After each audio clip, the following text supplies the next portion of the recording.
Hi friends, petrol bunk లో duty కోసం కొత్తగా జాయిన్ అయ్యావా? అయితే ఈ వీడియో నీకోసం నీకు చాలా ఉపయోగపడుతుంది. పూర్తిగా చూడండి. పెట్రోల్ బంక్ లో మొదటి రోజే మనకు సపరేట్ గా పెట్రోల్ బంక్ అప్పచెప్తారు. వాళ్ళు సీనియర్స్ ఉంటారు కదా, ఎలా ఫిల్ చేయాలి, ఎలా లెక్కలు చేయాలి అనేది మెల్లమెల్లగా నేర్పిస్తారు. ఫస్ట్ మనకు ఒక నాజిల్ అప్పచెప్తారు, ఆ తర్వాత ఫిల్ చేయడం అది నేర్పిస్తారు. ఫస్ట్ సీనియర్స్ ఇట్లా పెట్రోల్ గానే ఇస్తారు. ఒక 10 days లేదంటే 15 days 1 month వరకు మీకు ప్రాక్టీస్ అయ్యేదాకా ఇట్లా ఓన్లీ పెట్రోల్ గన్నే ఇస్తారు. ఎందుకంటే కార్స్ కి అయితే డీజిల్ పెట్రోల్ ఉంటుంది, మీరు కన్ఫ్యూజ్ అవుతారని కొత్తగా జాయిన్ అయిన వాళ్ళకి ఇట్లా పెట్రోల్ గన్ ఇస్తారు. ప్రాక్టీస్ చేయిస్తారు 15 days 20 days అట్లా. ఈ కొత్తగా మీరు నేర్చుకునేటప్పుడు క్యాష్ సీనియర్స్ కలెక్ట్ చేసుకుంటారు కస్టమర్స్ దగ్గర నుంచి. లేదంటే మీరు తీసుకొని అయినా కూడా క్యాష్ అనేది సీనియర్స్ దగ్గరనే ఉంచాలి. ఎందుకంటే అకౌంట్స్ వాళ్ళే చూసుకుంటారు కాబట్టి ఎక్కువ తక్కువ రాకుండా ఉంటుంది. సీనియర్స్ దగ్గరనే క్యాష్ ఉంచాలి, వాళ్ళే తీసుకుంటారు. సో తర్వాత ఈ బైక్స్ కి అయితే అన్నిటికీ పెట్రోలే ఉంటుంది. మీకు ట్రైనింగ్ సమయంలో ఏ ఇబ్బంది ఏమి ఉండదు, అన్ని బైక్స్ కి పెట్రోలే ఉంటుంది. కానీ కార్స్ వచ్చినప్పుడు జాగ్రత్తగా 1-2 సార్లు చూసుకోండి. కార్స్ ఎందుకంటే డి అని ఉంటుంది డీజిల్ కార్లు, పి అంటే పెట్రోల్ కార్స్. ఇప్పుడు డీజిల్ కార్ లో పెట్రోల్ పోసినా ఇబ్బంది, పెట్రోల్ కార్ లో మనం డీజిల్ పోసినా ఇబ్బంది. అట్లా చాలా లాస్ అవుతాం. అది మనకే అకౌంట్ లో కట్ చేస్తారు. అట్లా ఉంటుంది. కొన్ని సిచ్యువేషన్స్ లో మనమే కట్టాల్సి ఉంటుంది ఆ డబ్బులు. అందుకని కార్స్ వచ్చినప్పుడు అయితే చాలా జాగ్రత్తగా చూడండి. కొత్తగా జాయిన్ అయిన వాళ్ళు సీనియర్స్ కి అయితే అర్థమైపోతుంది పెట్రోల్ కారా డీజిల్ కారా అనేది. మీకు తెలియకపోయినా సీనియర్స్ ని అడగచ్చు. మీరు సపరేట్ పంపు తీసుకున్న తర్వాత ఇప్పుడు నార్మల్ గా అయితే బైక్స్ కనెక్ట్ పెట్రోల్ ఉంటుంది కాబట్టి ఏం కాదు. కార్స్ వస్తే డీజిల్ పెట్రోల్ లేకుండా నార్మల్ స్టిక్కర్ లేకుండా కూడా కొన్ని కార్లు వస్తూ ఉంటాయి. మీరు సపరేట్ పంప్ తీసుకున్న తర్వాత అట్లా అయితే చాలా ఇబ్బంది అవుతుంది. అట్లా వచ్చిన వాటికి కార్ ఓనర్స్ అడగండి, సార్ స్టిక్కర్ లేదు కదా డీజిల్ పెట్రోల్ అని అడగండి. కొన్ని డీజిల్ కార్లు అయినా కానీ సీదా ఇప్పుడు ఖాళీ ఉన్నప్పుడు పెట్రోల్ బైక్స్ ఉండే ప్లేస్ కి వస్తారు సీదా. వాళ్ళకి కొత్త కొనుక్కున్న వాళ్ళకి సరిగా అవగాహన ఉండదు కాబట్టి అయితే మీరు అడిగి సార్ డీజిల్ పెట్రోల్ అని అడిగి తర్వాత మీరు కొట్టాలి. 1-2 సార్లు అడిగి కొట్టాలి. మళ్ళా అమౌంట్ కూడా మనం కరెక్ట్ క్లారిటీగా వాళ్ళని అడగాలి. 500 అని వాళ్ళు చెప్పింది అనుకోండి, మనం రిపీట్ చేయాలి. 500 సార్ డీజిల్ సార్ ఓకే, 0 చూసుకుంటాను మనం రిపీట్ చేసి 0 చూసి పెట్రోల్ లేదా డీజిల్ లో మనం పోయాలి. ఇలా కార్స్ లో బైక్స్ లో పెట్రోల్ లేదా డీజిల్ ఫిల్ చేసిన తర్వాత వాళ్ళు క్యాష్ ఇస్తారు కదా. నార్మల్ గా కార్లో అయితే 2000-3000 కొట్టించుకుంటారు కాబట్టి వాళ్ళు ఇట్లా 100 నోట్స్ ఇచ్చినప్పుడు ప్రతి నోట్ ని కరెక్ట్ చూడండి ఫ్రెండ్స్. ఎందుకంటే ఫేక్ నోట్స్ రావచ్చు, చిరిగిన నోట్స్ రావచ్చు. అట్లా వస్తే మనమే లాస్. ఎగ్జాంపుల్ గా ఒక కార్ 3000 కొట్టించుకున్నాం అనుకోండి, వాళ్ళు ఏదైనా ఒక 500 నోట్ ఒక ఫేక్ నోట్ ఇచ్చినా కూడా మన డే మొత్తం 24 గంటలు చేసిన డ్యూటీ అది మనం లాస్ అన్నట్టే. 500 మనం కట్టుకోవాలి, మనం లాస్ అయినట్టే. 15 గంటలు 16 గంటలు నిల్చొని చేస్తాం కాబట్టి జాగ్రత్తగా ఉండండి ఫ్రెండ్స్.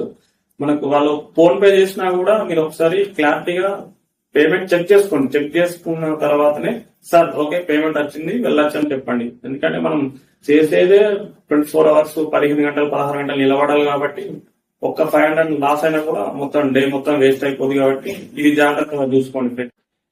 ఇప్పుడు కొన్నిసార్లు ఇలా జరుగుతుంటది, పెట్రోల్ లేదా డీజిల్ కొట్టేటప్పుడు కరెంట్ పోతుంటది ఫ్రెండ్స్. అప్పుడు మీరు టెన్షన్ పడకండి, వాళ్ళకి చెప్పండి సార్ కరెంట్ పోయింది, ఇంత అమౌంట్ వచ్చింది మీకు పెట్రోల్, రిమైనింగ్ అమౌంట్ నేను కొట్టేస్తాను చెప్పండి. ఒకవేళ జనరేటర్ ఫాస్ట్ గా ఆన్ చేస్తే కొన్ని పంపులు అయితే డైరెక్ట్ రన్ అవుతుంది. ఇప్పుడు 100 కొట్టమన్నారు అనుకోండి, 40 కాడ ఆగిపోతే 40 నుంచి స్టార్ట్ అయ్యి 100 అయిపోద్ది. కొన్ని పంపులు లేట్ అయిపోయింది అనుకోండి జనరేటర్ ఆన్ చేయడం, అది కట్ అయిపోతుంది. డిస్ప్లే పైన 40 రూపాయలు అట్లా చూపెడుతుంది కానీ మనకు కట్ అయిపోతుంది. కట్ అయిపోయిన తర్వాత గన్ తీసేసి మళ్ళీ 60 రూపాయలు అట్లా కొట్టేస్తే అయిపోద్ది. అట్లా మీరు క్లియర్ గా చెప్పండి, ఎందుకంటే వాళ్ళు కోపడతారు, లేకుంటే స్కామ్ చేస్తున్నారు అనుకుంటారు.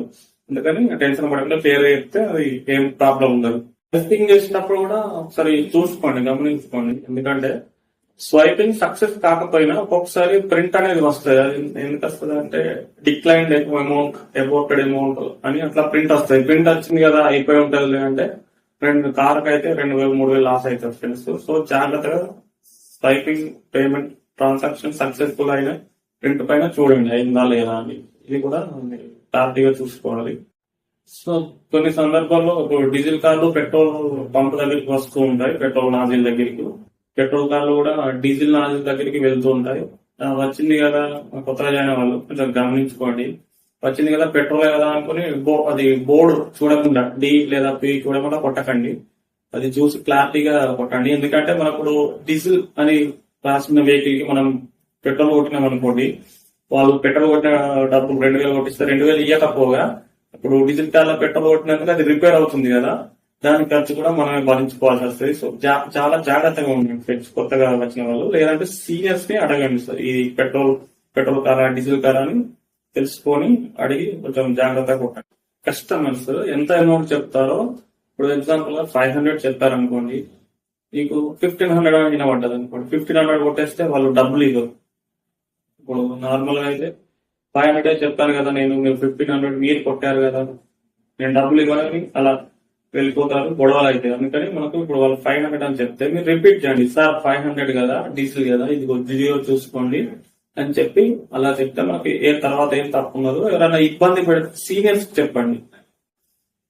సపరేట్ పంపు మీరు హ్యాండ్ ఓవర్ చేసుకున్న తర్వాత ఒక నోట్బుక్ మెయింటైన్ చేయండి, 300 పేజెస్ లేదా 200 పేజెస్ ఒక నోట్బుక్ మెయింటైన్ చేస్తే డైలీ వచ్చిన తర్వాత డ్యూటీకి వచ్చిన తర్వాత స్టార్టింగ్ రీడింగ్ రాసుకోవాలి. మళ్ళీ సేల్స్ అంతా అయిపోయిన తర్వాత నెక్స్ట్ డే 24 hours అయితే ఒకవేళ డ్యూటీ అయిపోయేటప్పుడు ఎండింగ్ రీడింగ్ రాసుకొని ఆ ఎండింగ్ రీడింగ్ నుంచి స్టార్టింగ్ రీడింగ్ తీసేస్తే ఎన్ని లీటర్స్ అయిపోయినామో తెలుస్తుంది. ఆ లీటర్స్ ఇంటూ రేట్ ఎంత ఉందో వేసేస్తే సమ్ ఆఫ్ అమౌంట్ వచ్చేస్తుంది. అది మన సేల్స్ అన్నట్టు. ఆ క్యాష్ ఫోన్ పే అవి ఉంటాయి కదా, స్వైపింగ్ ఫోన్ పే అనేది తీసేసి క్యాష్ మేనేజర్ గారికి అప్పచెప్పి మనకు వెళ్ళిపోవచ్చు డ్యూటీ.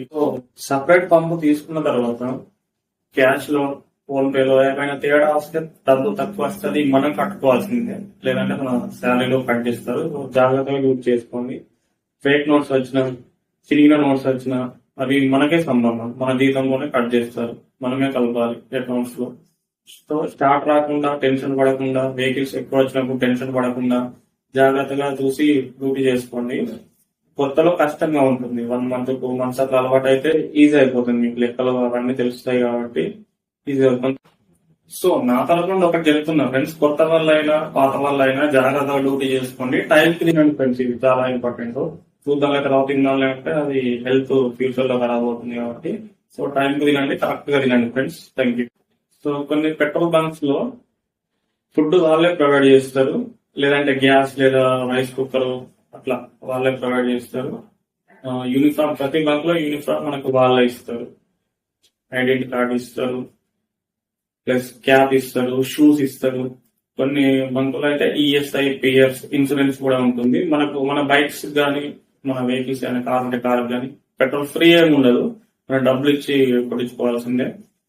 సో డ్యూటీస్ అయిపోయిన తర్వాత కూడా 1 hour లెక్కలు ఉంటాయి. క్యాష్ హ్యాండ్ ఓవర్ చేసడానికి ఒక 1 hour టైం పడుతుంది. మీకు ఏమైనా డౌట్స్ ఉంటే కామెంట్స్ చేయండి, వీడియోని లైక్ చేయండి. ఏదైనా వీడియో కావాలంటే కింద కామెంట్స్ లో చెప్పండి, నేను దాని గురించి క్లియర్ గా వీడియో చేస్తాను. వీడియో పూర్తిగా చూసినందుకు ధన్యవాదాలు.